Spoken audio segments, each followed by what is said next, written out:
Nay, ano masasabi mo Ka. kay Pacquiao? Buboto ni nanay si Pacquiao.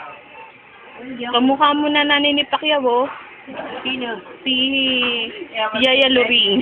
Sige, may kamera yan. Binibidyo kita, huwag ka maingay. Ayaw mo na ipakita sa akin.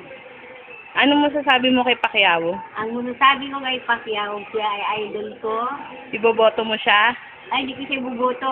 Hindi ako payag na mag-ano siya. Gusto ko boxing lang siya. Talagang pulling service. Eh kung ikaw ang naging nanay ni Pacquiao, anong unang hihingin mo kay Pacquiao? Bahay at lupa, sasakyan. Isa lang. Sasakyan, magamit mo sa pagsamba. Bakit Okay. makakatulog ka ba sa sakyan? Sa mga anak mo, sino sa tingin mo ang magiging Pacquiao ng buhay mo? Si Alerto. Ako.